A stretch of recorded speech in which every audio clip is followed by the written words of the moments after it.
सदृश्य ढगफुटीमुळे मेहकर लोणार तालुक्यासह शिंदखेडा तालुक्यात पावसाचा कहर। भिंत कोसळल्याने वयोवृद्ध महिला ठार, नाल्याच्या पाण्यात वाहून युवकाचा मृत्यू, रोडवर पाणी आल्याने वाहतूक ठप्प, अनेक घरांची पडझड, तर शेतातील पिके वाहून गेल्याने शेतकरी बांधवांचा टाहू। मेहकर लोणार मतदारसंघाचे आमदार सिद्धार्थ खरात यांच्याकडून भर पावसात नुकसानग्रस्त भागाची पाहणी, तर शिंदखेडा मतदारसंघाचे आमदार मनोज कायंदे यांनी लोणार तहसीलदार यांना तात्काळ पाहणी करून पंचनामे करण्याचे दिले आदेश।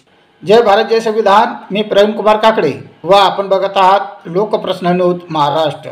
मेहकर शिंदखेडा येथील विशेष प्रतिनिधींनी दिलेल्या माहितीनुसार मेहकर शहर व तालुक्यात पहाटेपासून सुरू झालेल्या मुसळधार पावसामुळे जनजीवन विस्कळीत झाले आहे। अनेक ठिकाणी पूर सदृश्य स्थिती निर्माण झाली असून अनेक घरांचे व शेतींचे मोठ्या प्रमाणात नुकसान झाले आहे। पावसामुळे घराची भिंत कोसळल्याने शेनला गावात एका वयोवृद्ध महिलेचा मृत्यू झाला असून बीबी भागातील महार चिकना फाट्यावर पवन वाईन बार येथे कामाला असलेला युवक नाल्याच्या पाण्यात वाहून गेल्याची घटना समोर आली आहे।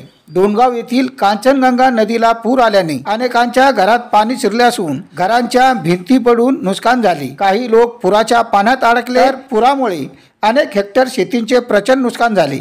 पावसामुळे परिस्थिती गंभीर बनली असून मेहकर मालेगाव वाशिम अकोला या मार्गावरील वाहतूक ठप्प झाली असून समृद्धी महामार्गावरील अर्धापूर मेहकर चेक पॉइंट कडे जाणाऱ्या रस्त्यावर पाणी साचल्याने मेहकर टोल नाक्याजवळ 2 तासापेक्षा अधिक वेळ वाहतूक ठप्प झाली। मेहकर शहरात काही भागात पाणी साचल्याने शहरातील ओलांडेश्वर मंदिर पूर्णतः पाण्याखाली गेले।